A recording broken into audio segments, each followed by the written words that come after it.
Hey kids, this is Aaron from the podcast that wouldn't die, and Kevin and I use Zencastr. You think you're better than us, that you're using something else? You're wrong. Zencastr's the place to be. Who are you to deny it? It's now super easy to record a podcast with Zencastr.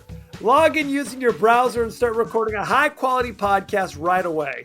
Record studio-quality sound and up to 4K video with your guests. Go to zencastr.com/pricing and use our code DIEHARD and you'll get 30% off your first month of any Zencastr paid plan. We want you to have the same experiences we do for all our podcasting and content needs. It's time for you to share your story. Only a fool will give up a chance for a 30% discount.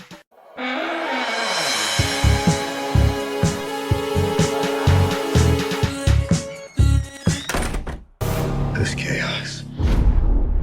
1,000 people in an iron box. 18 years I've hated a train. 18 years I've waited for this moment.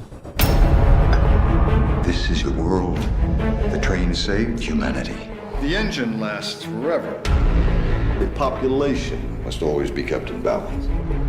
Welcome to the latest episode of the podcast that wouldn't die. I'm your host, Kevin. With me, as always, is Aaron. Hello. This week, we're discussing the science fiction classic Snowpiercer, starring Tilda Swinton, Chris Evans, Ed Harris. I know there's other people in this. Octavia Spencer's in this. Yeah, John Hurt. all-star cast. It is a ridiculous all-star cast, directed by, and I'm going to mess up his name, Bong Joon-ho, Okay. the Korean filmmaker who you know did Parasite, that won the Best Picture. Never about saw 5 it. years ago. I saw it. Never I saw enjoyed it. So, I thought you told me you didn't think it was that great. I enjoyed it when I saw it. I don't think I've seen it since, though. I don't think it's one that makes me go. I keep meaning to see it, but I haven't seen it. I haven't avoided for any particular reason. His films, and based upon a very thin reading, it always seems like there's a bit of black comedy kind of mixed in. You know what I mean? It's like they're kind of. You mean it's Squid Games? It's Squidward. How about that? It's Squidward. How about that? Each week on the podcast that wouldn't die, we discuss guilty pleasures and forgotten classics of the horror and sci-fi genres with a comedic twist. Aaron, what's up with you? What's the latest? I did some laundry. I just put on some pants. It seems they are a little tighter since since pre-Christmas. Fair. So that's nice. I made a 2026 bingo card. So really, last night I just came up with 25 things. 10 are predictions of the future. Okay. 5 celebrity deaths, 5 international disasters or things, and then like 15 things I predict about my job, 5 things to accomplish, and 5 like artistic accomplishments. Can other people play, or is it just play? Are you playing by yourself? It's one of those things where you just hang it on the wall, and when things happen, you mark off your bingo card. That kind of. There's no rolling balls or anything. It's like if Paul McCartney dies, bingo, I got that one. I can't remember all the people I predicted to die because you have to have, young people and old people. If you just pick like which celebrities are 90 years old, it's not so magical. So it was like Paul McCartney and Timothy Chalamet or something. It's called a Deadpool, where it's literally you bet on what celebrities you think will die in the coming year. So to make it not a complete Deadpool, I only picked 5 people. And then I picked international things like the end of the war in Ukraine. Okay. That kind of stuff. In Aaron wins the lottery. What did you say? Passy Valenzuela? No, yeah. Yes, that's what I said. No, in Venezuela. The war in Venezuela. I did not put anything for Venezuela. Keep saying Valenzuela. Fernando Valenzuela. Now it's stuck in my head. I put down that they're gonna find the Malaysian airliner, and I Okay. can't remember. Anyway, it's like a list of 25 things. Now tonight, as I'm continuing to binge watch Mad Men, I'm going to Mad like Men. put it on a poster. Mad Men. There you go.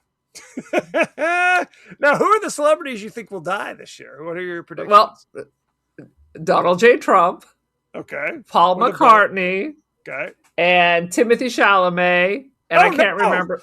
Yeah, because you can't just have old people. But it's Nothing personal, but That seems kinda personal. he had recently popped up with his new movie, so I was like, "Yeah, Timothy Chalamet," because that would be shocking. that would I be mean, shocking. Paul McCartney's old. Yes. Donald Trump, every 5 minutes, he's got some new disease. He's Correct. old. Yep. So I can't remember who the other three people are. I mean, and then Timothy Chalamet, but I can't remember who I picked the other two. Okay. They're not political, I don't think. Okay. Fair enough. Oh, Bill Clinton. I put Bill Clinton. Now I can't remember the last one. Good grief. Good grief. Yeah. Okay. Fair enough. Fair enough. Did you do anything fun for people out there in the world? We basically took 2 weeks off, essentially, in recording. Holiday shit. So it's like we watched the movie before Christmas, and it is now after New Year's. We're trying to talk about it, which makes it interesting. But how was your New Year's, by the way? I made prime rib. Beautiful. And I thought of my 2026 bingo card.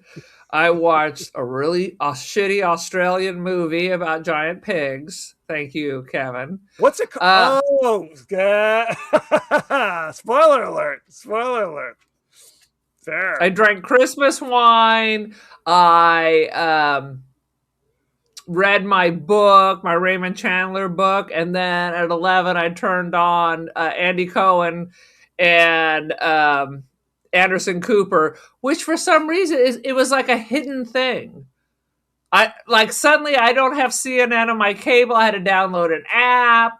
Oh no. Then the app didn't mention it, and then it tuned in totally late. They'd been going for hours, but regular CNN didn't show them till 11:30, so it was a half an hour. And they were already lit by then. And I could tell that I missed a whole bunch of good stuff. They were hysterical. Anderson Cooper has the craziest fucking laugh. And are they together in real life? They are not together. They absolutely seem like not they should together. Be. I feel like Andy is too crazy. You may be right. You may be right. I think Anderson's a little bit more conservative. Well, that's what he wants us to think, but really he's Andy Cohen in the sheets, is what I think. Maybe so. But he doesn't want that persona, definitely, because since he's the serious news guy. Yes, fair enough. But he starts laughing with that high-pitched, crazy giggle, and you're like, oh my God. I'd be afraid of being fired. I would get drunk in front of millions of people and say some crazy shit. They were fired, and there was a protest. Everybody liked that. But now that's why they're streaming for 30 minutes on CNN. Sweet Jesus. Okay, reel it in. Give us your 30-second synopsis of Snowpiercer. Oh, Jesus. It's the end of the world, except for people who live on a train. And if you're in steerage, like in all these fucking movies, that ain't good. And then, fucking A, people are in the snow with no education, no ability to grow food. Hallelujah, happy days. Look, this movie is obviously meant to be some kind of magical realism because it makes absolutely Dude, no I was sense. allowing for that. Yes. But by the 9th hour of this movie, I started to get irritated that this is taking too long. Because first of all, it has Tilda Swinton, and she is a delight. I love Tilda. She's a delight. There wasn't enough Tilda. So after a while, you just kind of go, I mean, it had kind of a Terry Gilliam kind It of did. vibe to it. So I was Bizarre. down with it, with the nonsense that the last people on Earth are just in a train that just drives constantly. Right. We should talk about this. But first, this is obviously your first viewing, and you actually picked this. You picked it on accident. Is that what happened? You thought it Yeah, was a I thought different it was movie? Ghost Nazis. Wrong movie. You thought it was the Swedish film Dead Snow, and instead you Yeah. picked Snowpiercer, which isn't even a horror movie. Although it is kind of a post-apocalyptic whiz Right. bang. It's horrifying. No question. It's more sci-fi, that's for sure. I stumbled upon this movie, I want to say like 10 years ago, because it was on Netflix. Oh, Like I'd oh seen you've this. already seen this. Oh, I saw that walking in. Yeah, I saw it once before. It was on Netflix before I knew who Bong Joon-ho was. I saw this because it's Chris Evans at that time, like at the height of his powers. Like he was already Captain America doing this shit. So I was in Oh, on. was he? Oh yeah. He didn't irritate me that much. Really, I don't care for any of the Chris's, but The only one that is often irritating in my mind is Pratt. I think Chris Pratt is often the one that's kind of irritating. wait, And which one's Chris Pratt? Chris Pratt is Guardians of the Galaxy. Oh, see, I like him. I just saw him in something, and halfway through the movie, I was like, "Is that the dude from Parks and Rec?" Yes. I didn't even recognize. He was playing like a high school kid. Was he on Everwood, the show that Mom and Dad were desperate to have us watch? In No, this was a movie. Oh, was it really? It was some Everwood. Oh my god! They mentioned Mom it with their 5 fake times while I calm. was up there. Check out Everwood. No. I'm like, that's a WB show from 15 years ago. Hard pass. Thanks for that one. No, you know what? I like him often, but he's also the one that can veer into kind of the Ryan Reynolds kind of thing where it's like, I like you in doses. If I get too much, then there's some irritation factor. I thought you loved Ryan Reynolds. Like that was your man I used crush. to. And now I've turned my back. I've You turned my turned back. your back to him. I would say, like you said, I think Chris Evans is the least annoying. I don't really find Hemsworth is only annoying when he tries an American accent. If he just says he's Australian, we're cool. And actually, Chris Pine from Wonder Woman and from the Dungeons and Dragons movies, actually, I'm kind of on board. So there you go. Those are the 4 Chris's. You're the reason they keep making these fucking films, Kevin. 100%. No, but I stumbled upon Snowpiercer, and I'm like, I kind of dig this. I was in. It definitely has that kind of Terry Gilliam thing, where if you really get into the minutia, it makes absolutely no sense. But you just have to let it wash over you. Am I right? Uh-huh.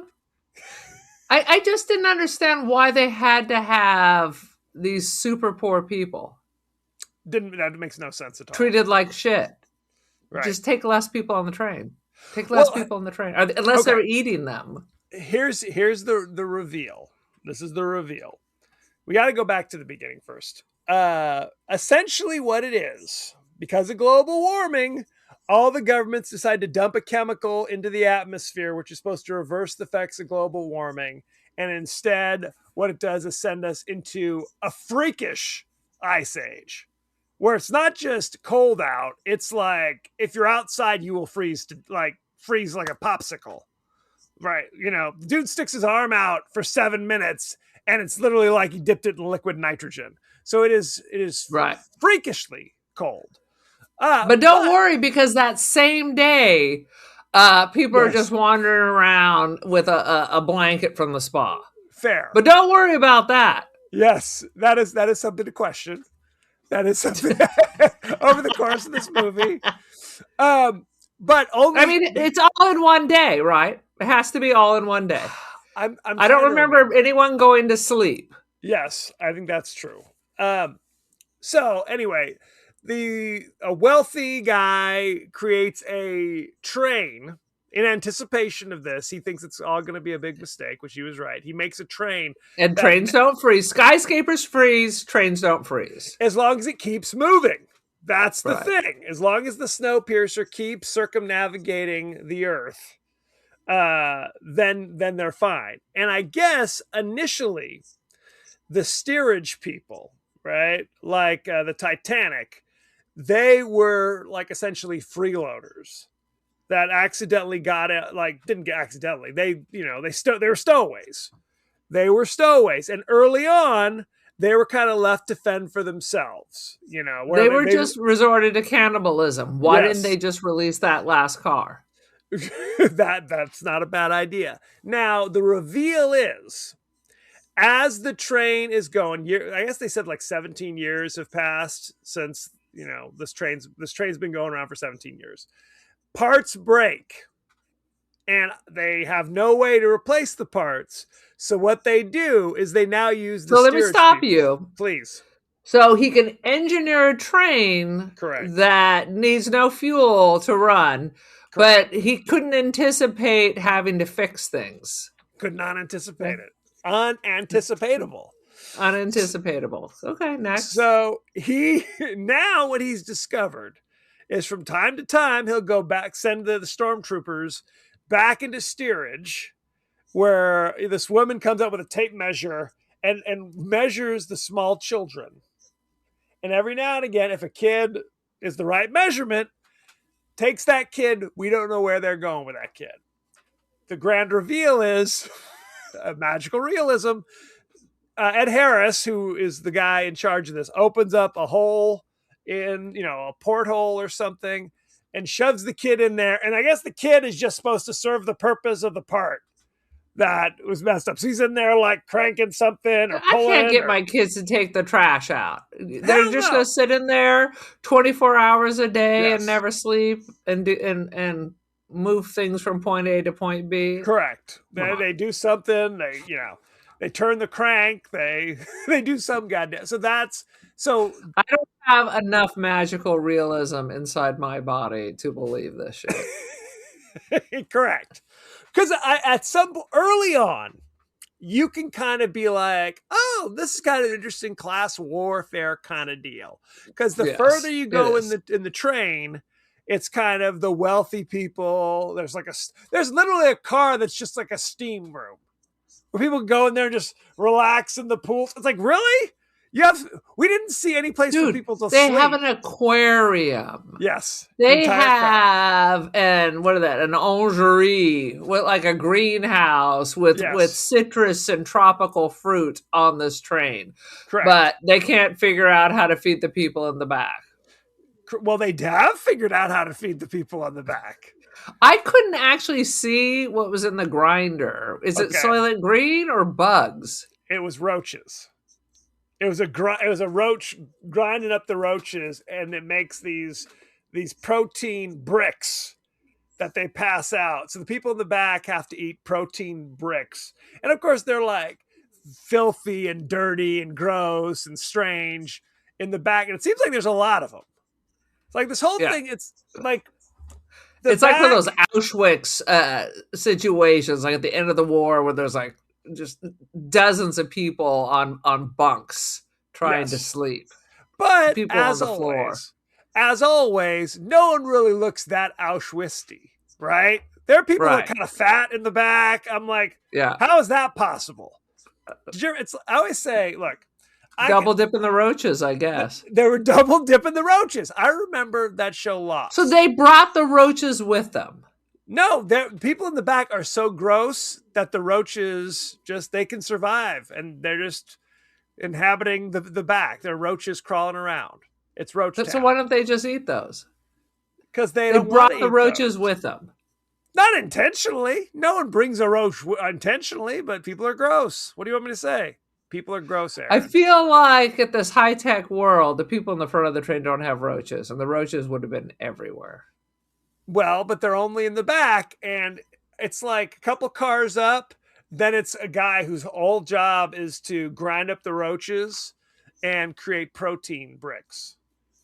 which actually look kind of good. If I'm being, to me, they look kind of like a Cherry big brick Jell-O? of like fruit roll up, like a fruit Oh, roll yeah. up brick. I would chew on that.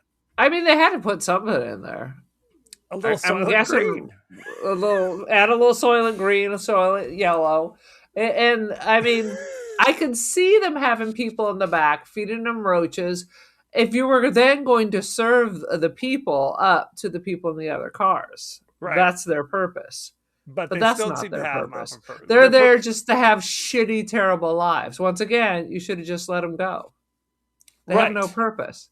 Well, that's their only purpose is to produce tiny, malnourished children to fix the train. Correct. Because they can't figure it out. And that's the other reveal. There's multiple reveals about this. Because in the back, there's the leader of the, I don't know what they are, the groundlings, whatever, the lepers in the back. Groundlings an improv group from LA. It is. I was going to say Second City.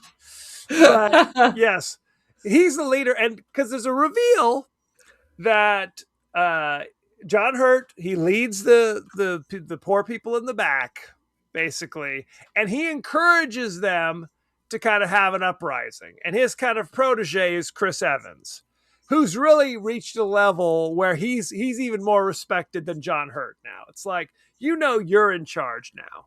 You're the guy.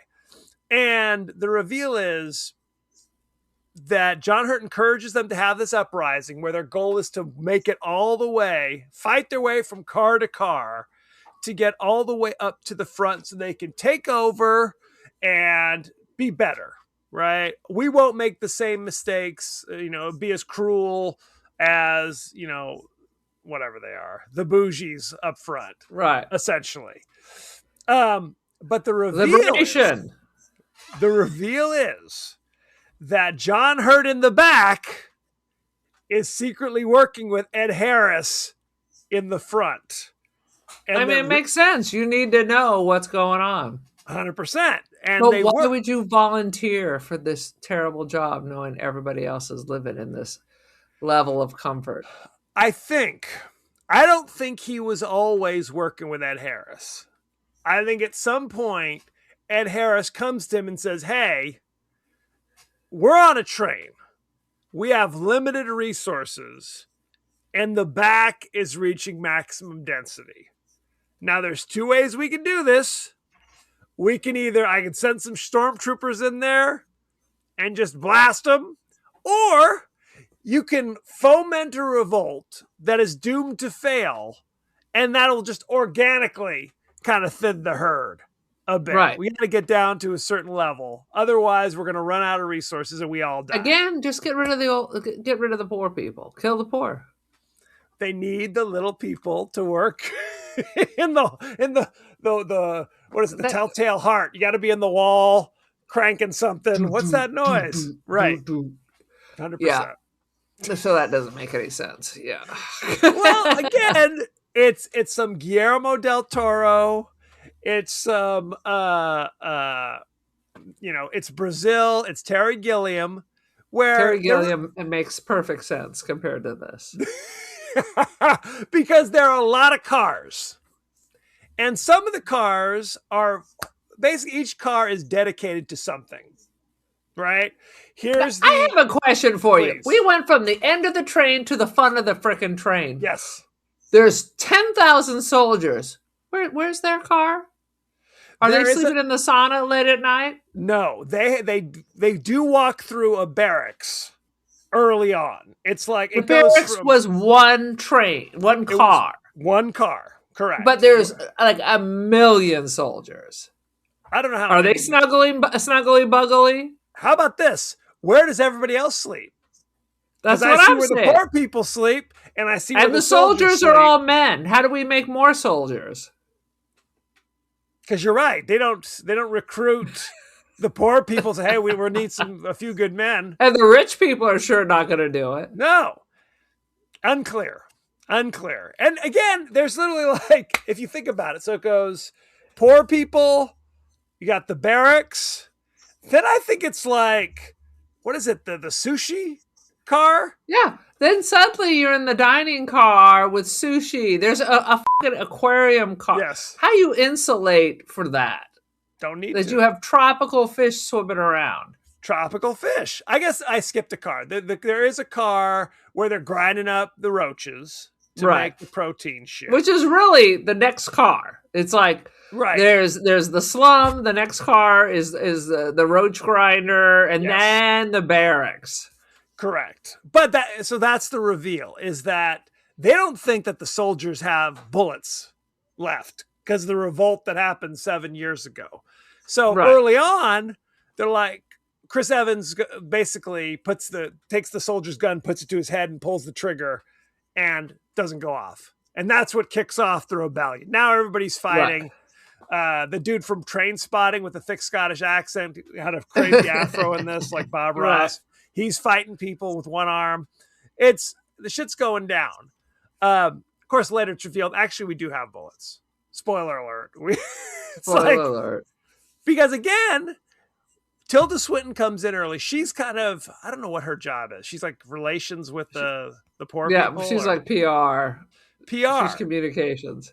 Yeah. And she says, if you guys go down this way, 97% of you will be killed. And that was the plan all along.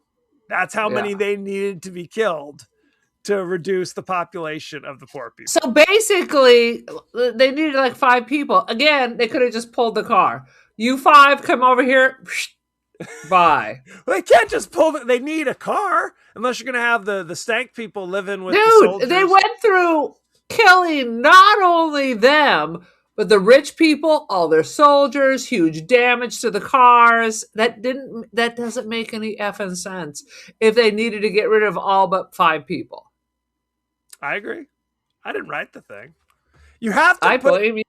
It's my fault. You chose it, by the way, on accident. So you're the one. You're the one responsible. It was on the list. It was. We were going to watch it eventually. It was on the list. And so you got the soldiers, but then you also have like, I don't know if they're like ninja gang members that are also there with like axes and spears and stuff, and they have to fight those people as well. It was Kung Fu Hustle. There was a special car just of Kung Fu Hustle characters. There was the ninja gang with leather. They're like bikers or something. And they fight. Right. And which car were they on? Unclear. All right. There's also seemingly like these 2 like enforcer guys. And the one guy survives practically to the very end and murders like 4 of them. All in one shot. It's like, you think this guy's going to survive? Nope. He's stabbed. He gets hit on the head, pops up, stabs somebody else. He was like Freddy Krueger. Yeah, I wondered if he was really a person. I was like, I don't know. Is it going to be revealed he's an android or something, right? Exactly. Like, alien. Like Alien, exactly. So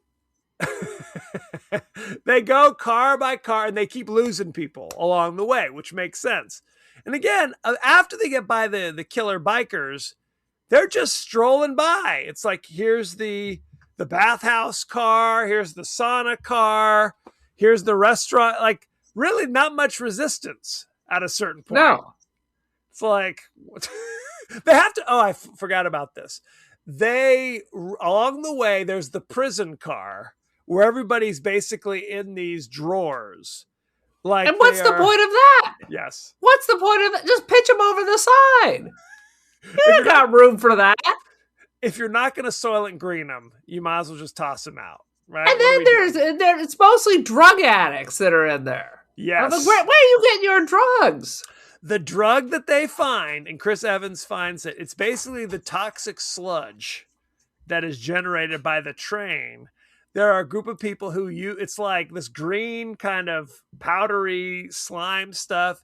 And I don't know if they smoke it or snort it or rub it on themselves. I don't know. They were like smelling it.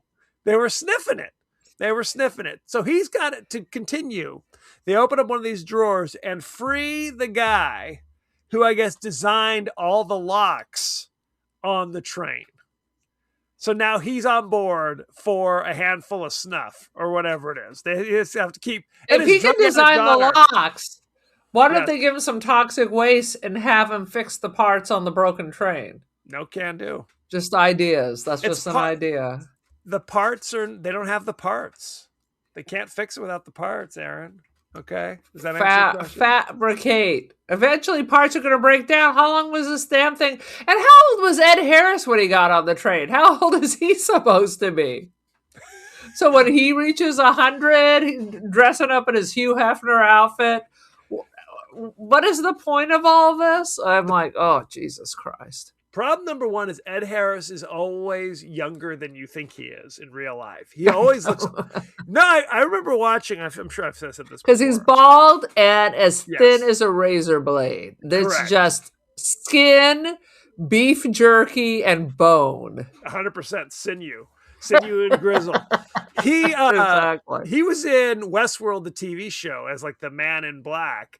And he's starring opposite Anthony Hopkins. And I'm like, oh, they're about the same age. Anthony Hopkins was 25 years older. Because Ed Harris has been around forever. And he looks the same. That's the problem. Ed Harris was in Creepshow. Yes, and he doesn't really look that different than he does now. 100%. 100%. Oh, sweet Jesus. So yes, so they're moving down the line to get to the train car, and I guess it was always the plan for Chris Evans to get to the last car, and I think the plan was for him to take Ed Harris's place because Ed Harris, he's old. He's not as old as you think, but he's still old. He's like, I need somebody to take my place, and I guess Chris Evans like Willy Wonka, you got the golden ticket. I've got the golden ticket. Golden ticket. So, and in reaction to this, Chris Evans is like, I'd rather doom humanity instead. If it's all the same to you, I'd rather... you think, because... I can't say I don't necessarily disagree. Correct. I mean, if this is how people have to live, I don't necessarily disagree. Because I think that's the realization. Like, he's like, I'll do it better when I take control of the car. And Ed Harris kind of presents him the facts. And I think at one point, he's kind of thinking about it, like considering, until they open up the trap door and a little goblin child crawls out in a diaper. And that's what he reveals. Who doesn't respond. He's just like a little, That's what it takes for you to gain your power. Correct. So he was like, oh, let me rethink that. Right. Well, how about this? How about we take turns? Those people who are like living high in the hog, why don't they go live in steerage for a few years? We'll take turns. You can be steerage people for a little while. I'll be up here getting a sauna, getting a svitz.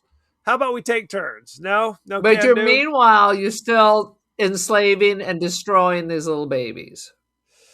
Yeah. I guess that to make this thing continue. That won't work. So let's blow up the train. Murder. I mean, it'll work for some people. But I mean, let's just call a halt to this nonsense. It's one of those things. Like if I got to choose between my two kids or whatever, but let's just all go out. You know what I mean? If you got to do that, let's all go down.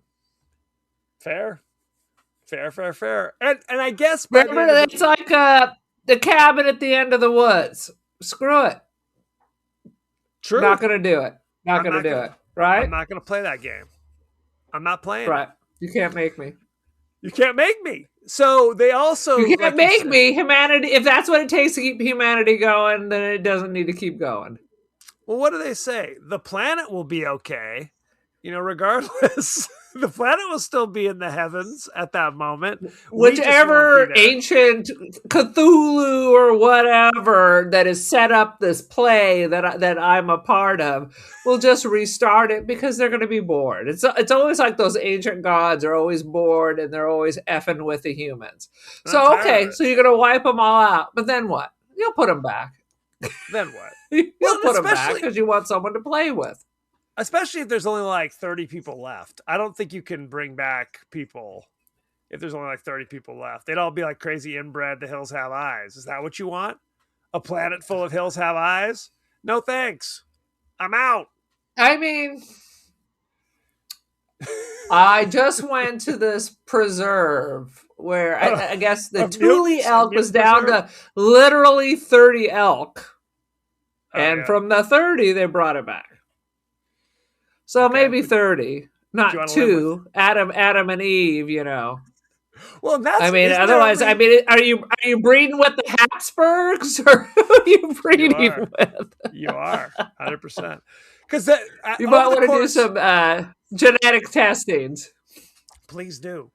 Well, that's what they say. It's like Iceland is basically like that. They're all inbred now because there's only so many people. Eventually, you're marrying your first cousin. Yeah, it's like No, they've done a whole genome project. Before you agree to get married, you check. Before you agree to have children, you have to go check. I saw a whole bunch of TikToks about this. Oh, I mean, the God. whole island, even with non-green Icelanders, is only 300,000 people. Of that, the majority of them live in Reykjavik. Right. So you are related to everyone on the island, except for these Eastern Europeans that are now in there. Right. So if want you're that. dating another Icelander, you need to go check. Yeah, that would be a rough honeymoon. I think at that point, when the phone rings, no, you're cousins. That's your sister. Oh, they are cousins, but what level? Right, 100%. So over the last half hour of the movie, they start to kind of, have suspicions that maybe, the temperatures are coming down. Like it's still Antarctica, but it's at least not liquid nitrogen anymore. So maybe maybe we can all come back from this. What do you think? No? Well, because they crashed First the of all, damn train. now nobody who survived has any survival skills. Correct. They don't know how to use tools. They've never been educated. They've never been off the train. Because who is it? Just 2 people And survived, right? they're what? What are they going to do? Just freeze? Yes, I guess. and a polar bear. Which, why wasn't the polar bear frozen along with everything else? Where did the Right. polar bear come from? Just because it gets warmer, it doesn't mean the things that are dead pop back to life. They just And where are you that there's a polar bear? right. So we're talking the Great White North. If there's polar bears running around, so even in the best of times, not So the we're gonna best, follow the polar bear and then do what? get eaten by a polar They bear. literally took a fur coat from one of the lounges, Yes, and that's what they're wearing. correct. Well, So, it's yeah, like they're what is dead. it? They're dead. It's the 16-year-old drug addict daughter, and then the 5-year-old kid, 5-year-old boy or 6-year-old Yeah. boy, and that's it. That's Adam and Eve, I guess. Is that how we're rolling? That's Adam and Eve. They don't know what food looks like. They don't know how to cook. They have 0 skills. Or build a So shelter. I say Let's just start take there. off your clothes and lay in the snow. You might as How are they well. going to build a shelter with what? Ice, They have no tools. igloos. You're going to build it out of polar bear? Oh, the polar bear is just going to eat you, and that's going to be the end of the movie. Well, just jump in the polar bear's mouth at that stage of the game. Do they know that snow is frozen water? Do they know how to make fire? No. Do they know it's Christmas time at all? There's no trees. Do they know it's Christmas? No, they don't. They do No. not. We were listening to the lyrics of that song. That song's lyrics are hilarious. It's the clanging chimes of doom. Yes. Anyway, good stuff. They give Bono the best verse. His verse is hilarious. Anyway, anything else about Snowpiercer, Aaron? Sweet Jesus. I'm going to briefly look at my notes. Take The your weird time. thing was that Ed Harris was happy when he derailed the train. Did you see that? I think he was just tired. He's like, F this. I'm going to jump in the great machine. He's like, screw this. And did you see that the guards look like the Wizard of Oz? Oh, we owe him. Yes. Yes, I I did don't know if you notice that. noticed that. Well, Thank hang you, on. thank Did you. you see Wicked That's for it. Good? Did you see Wicked for Good? No. I didn't see Wicked for Bad either. Did they? I don't think they explain. They explained why they're flying monkeys, but they did not explain the Wicked Witch's evil soldiers.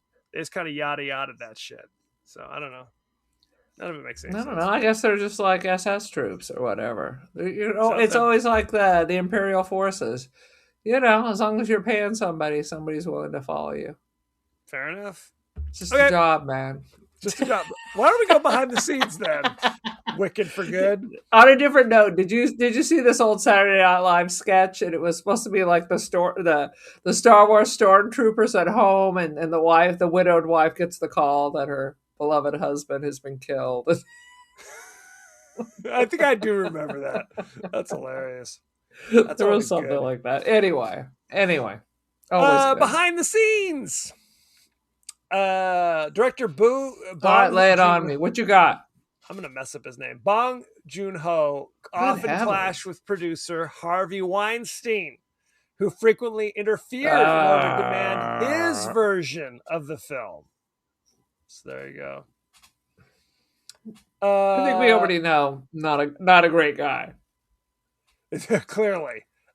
He also had reservations about casting Chris Evans in the lead role because of his muscular physique. They thought it'd be someone more like him. Is that more like a Harvey Weinstein kind of character? Poverty-stricken. They should be, kind of thin and scrawny. Costuming and careful camera angles kept Evans' physique from showing, which is kind of a bummer. If you're like, what the hell? I work out every morning. You're gonna use camera tricks to make me look not quite so buff. Upsetting. There was one scene that we kind of skipped over where it's like the evil biker ninjas have night vision. And they're trying to fight and then them. the tunnel.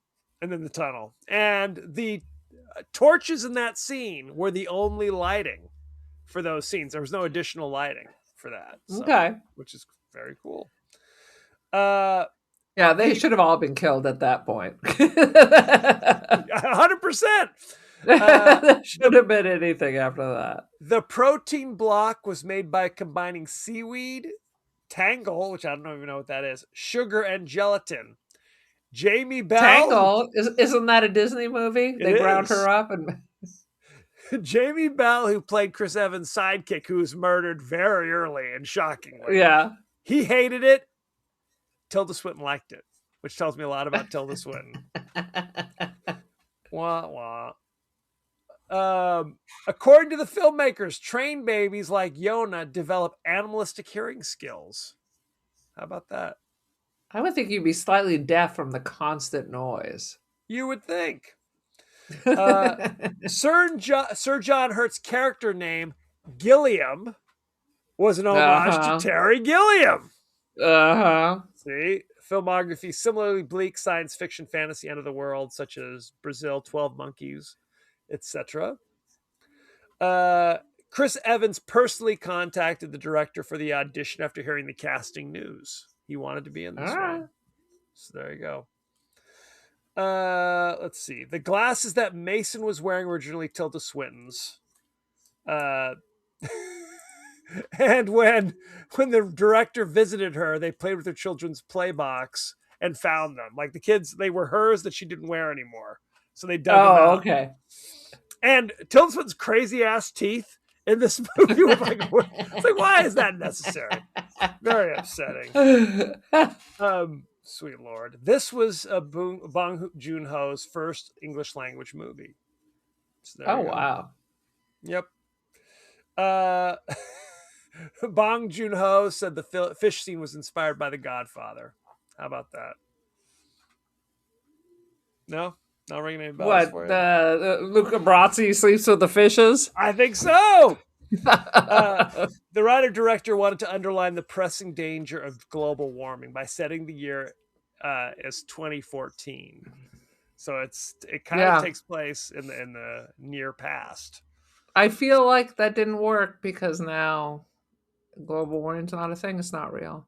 It's not real. I think we can all agree on that. Not real. At least, right? I think we can all agree, and it's all being erased in our government.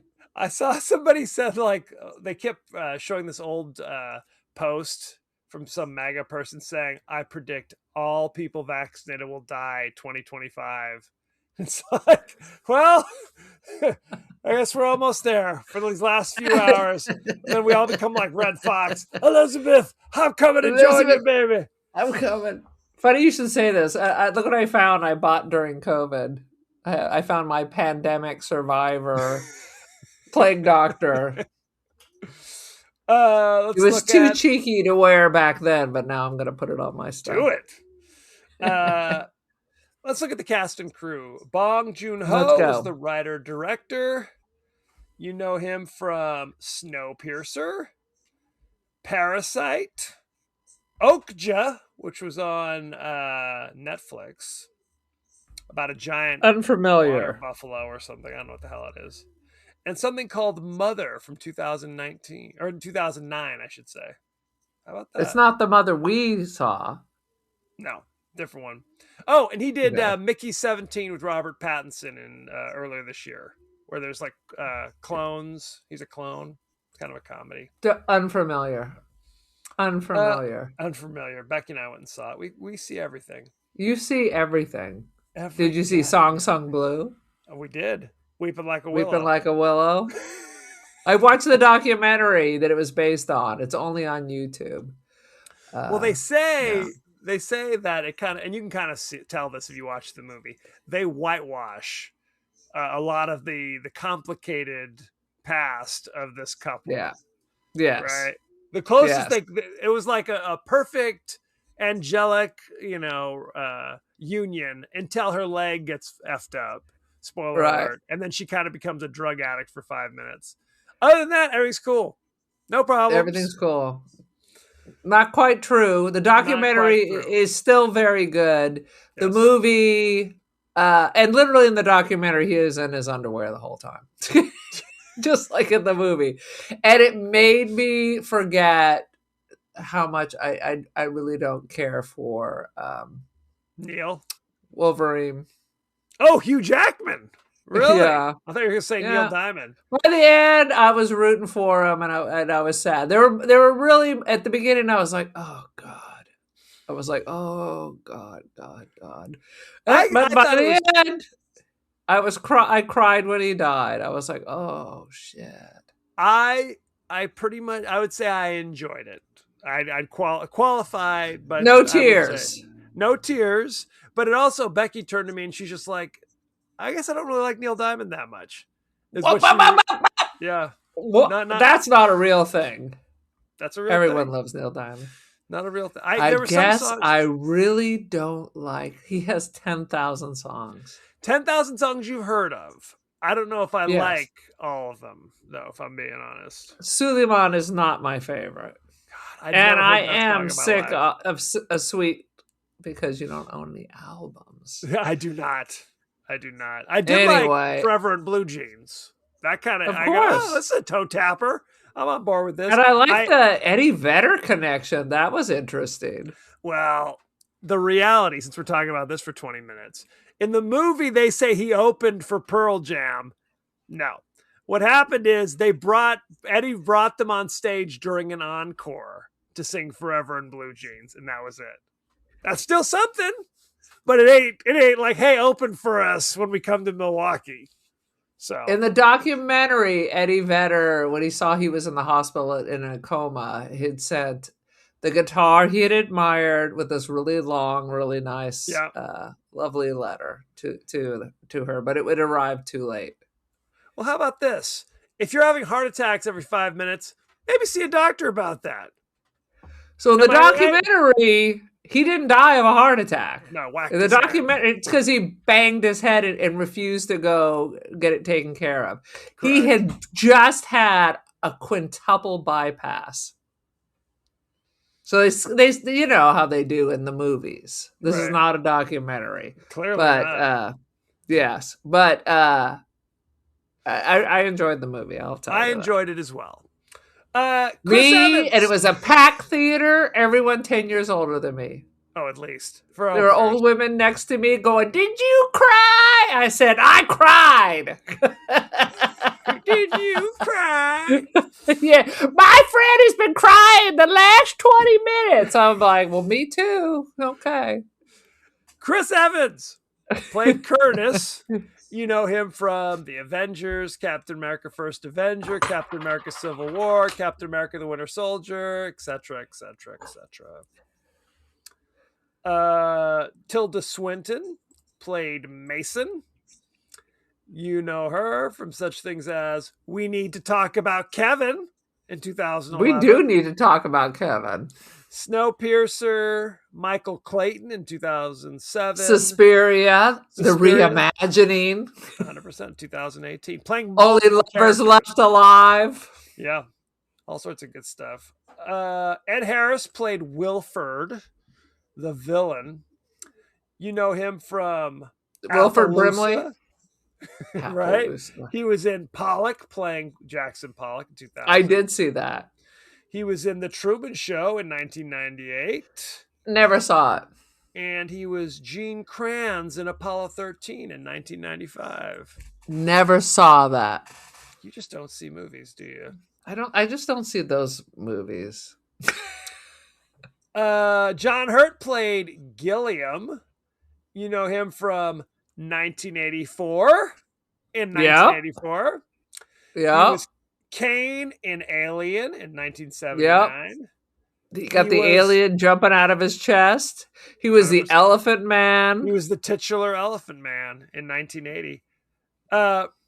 Directed by Lynch, produced by Mel Brooks. Mel Brooks took his name off the movie because he didn't want people to think it was a comedy. Did you know that? I did not know that. Oh, yeah. Mel Brooks was smart, though, for backing that, because that took all the Oscars. 100%. Mel Brooks loved Eraserhead. He thought it was amazing, and that's why he tagged him to do The Elephant Man. Boom. Everyone loves Eraserhead. Not everybody. He was in Tinker Tailor Soldier Spy in 2011 playing Control. How about that? Didn't see it. It's very British. You'd love it. It's got Colin Firth in it. Yeah. I do love that. Octavia Spencer played Tanya. Octavia Spencer. We remember Can do her. No wrong. We remember her starting with The Help, but she was in shit like before that. You would turn around. Everyone loves Octavia Spencer. 100%. She was in Hidden Figures in 2016. She was in The Help didn't see in it. 2011. I did see The Help, which I love. I love The Help. Who doesn't love The Help? They had the guy from True Blood was in it. I can't remember the character's name. No, I can't remember. He was the openly gay character in True Blood, and he was like the cook in Bong Tong. Lafayette. Lafayette. Oh, yeah. She was in Fruitvale Station 2013. She was in Never saw that. That looked very upsetting. And every time I stop at Fruitvale Station, that's all I think about. 100%. Mino likes stopping there, and I have to always go there to see my friend Linda.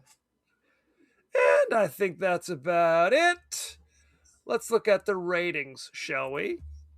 Let's go. On Rotten Tomatoes, Snowpiercer currently has 94% certified fresh. No. Nothing makes sense. That's too high, Kevin. That's too high. Do you know what the based on the algorithm, in a way it makes sense that 90% of the people think it's at least a C. We all agree it's a C. How about that? Audience score? What do you think? Yes. I want to say it's lower. 78. 72. Ooh. Boom goes the dynamite. Let's look at the top critics here. I've got Peter Travers from Rolling Stone says, okay, Snowpiercer is everything Transformers Age of Extinction wishes it could be. A slam-bam sci-fi thriller with a brain, a heart, and an artful sense of purpose. How about These two movies are have nothing to do with each other. Peter Travers. Come on. Why don't you compare it to Sophie's Choice? Why don't you compare it to Sing 2? Why not that? Snowpiercer is everything Sophie's Choice wishes it could be. Nicholas Sal of the San Francisco Chronicle says, Hey, that's real. That's real. It's a film that, in its own peculiar way, forces viewers to question their values and ask themselves how much they're willing to sacrifice for a functioning society and how much is too much.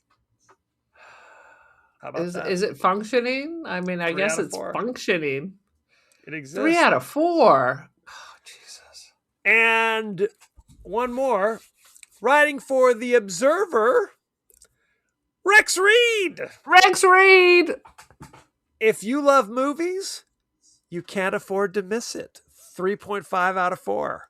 That's not even a fucking review. Rex! That's called I phoned it in. If you like movies, 3.4. What is that? What the hell? Now, that's the real Rex Reed, but that's not going to stop us. It's not going to stop us. Here's what our in-house movie critic has to say. AI Rex Reed. Here we go. Snowpiercer is a preachy sci-fi food fight on a perpetual motion train where Chris Evans chews protein blocks in class warfare with equal grim determination while the movie mistakes noise for profundity. How about that? Sounds better already than if you like movies, 3.4. How much? What kind of a check did he get for a sentence like that? He said, if you like movies, you can't afford to miss it. It was his review. Not just if you like movies, ... No further comment, Your Honor. Wah, wah. Aaron, what is your review, for God's sakes? You know, I was there for a while. It was too long. I was like, is this thing going to turn the corner again? I was getting restless. It was just a little bit too long. And the end was nonsense. So, I mean, it's not terrible. Like I said, I was with it for a while. I'm going to give it like 3.5 out of 5. Okay, fair enough. I definitely agree that the ending is not the greatest. Not the greatest. I didn't hate the ending, though. I just found it a little kind of a letdown. But I enjoyed it. I enjoyed it a lot. I'm going to give it 4 out of 5. Boom goes the dynamite. How about that? How about that? There is no sense to any of your ratings, Kevin. There is no effing sense. That is the same thing that you gave to like let them in or any of these amazing films. It's the same review I gave to Let Them In. 100%. I think if you go back and watch the Let Them In episode, you'll see. You are out of your goddamn mind. Incorrect. FYI. Incorrect. I thought it was entertaining. That's all I ask. Entertaining. I thought the scene fighting the Nazi bikers was quite entertaining. Oh, sweet Jesus. Anywho, good Lord. Okay, any last comments about Snowpiercer? I got nothing else to say. Good. That being said, thank you very much. Oh, we are all across the social media landscape. We're on Threads. We're on Blue Sky. We're on Instagram. We're on TikTok. You can email us the podcast that wouldn't die at Gmail. We're on YouTube. You can watch our smiling faces, see what you think. We're very attractive people. What can I say? See me shaking my fist at my brother. You can also listen to our podcast on Apple Podcasts, Spotify, anywhere the finer podcasts are available. So don't forget to like, share, do some goddamn thing. Aaron, what is your social media situation? Well, I just fired Blue Sky and Threads because I don't even care because I don't even check them. Good. So it's getting smaller and smaller. I'm addicted to TikTok. So, until there's a 12-step program for that. That's still going to be around. Okay. So whatever the podcast name is, that's the TikTok that I run. And then the Cult of Aaron joined the cult on the Instagram. And Artsy First Dibs, Aaron Doherty, Instant Dreams Gallery. Let's go. Very nice. Now, as you know, we like to check out our friends and family's questions and comments across the social media landscape. Aaron, what are the streets saying? The streets are saying you need to lock your stuff private so I don't have to keep blocking students from your class who keep saying, Mr. Kevin, why aren't you responding to me? I tell them I don't know what they're talking. I don't know them. I say, I don't know you. What do you mean? Yeah. And then someone else says, dude, be cool. This is his personal business. And so I block that person too. 100%. But anyway, Sherwin Williams wrote in and wants to know, when are we doing more Nazis frozen in ice? And I said, that's coming up. We're going to add it to the list. We're going to add it to the list. Thank you very much, Sherwin Williams. Boys love Nazis. It's true. Especially when they're zombie Nazis. Anywho, more Nazi zombies. We could have done a double with the God. What was the name of the one with the runestone? Blood Creek. We could have done a double whack zombie pack. Why not? Now you may be asking yourself, what are we doing next week? We're doing the Australian wild boar thriller starring Gregory Harrison from Trapper John MD. It's Razor. And Logan's Run, the TV series. the only true Logan's Run, some would argue. So, how can you watch Razorback with Gregory Harrison? Let me see if there's anybody else even remotely recognizable in this. There's a bunch of Australian people, but don't be confused that this is some kind of A24 because I just watched this goddamn thing yesterday. Yeah, and it's a classic. Why didn't you have our parents watch this over Christmas? It's not too late. The holiday season's not over. So, how do you watch it? Well, I'm sad to say it is not with one eye closed. I'll tell you that. It's probably on YouTube. If I wouldn't be shocked if it's not on YouTube for free. I had to pay money. Did you? Oh shit! So you could pay $3.79 on Amazon, $3.99 on Apple TV, YouTube, Fandango at home, etc., etc. But you could buy it for $9.99. That's the gift that keeps on giving. Am I right? The whole year I wouldn't long? do that if I were you. Save your folded money. Save your folded money. We're happy for the kind that jingles. We'd rather have the kind that folds. So that's right. Thank you very much. So check that out. Send in any favorite scenes, favorite comments, favorite quotes, and we may talk about it on the show. So thank you very much, and be well. Be well.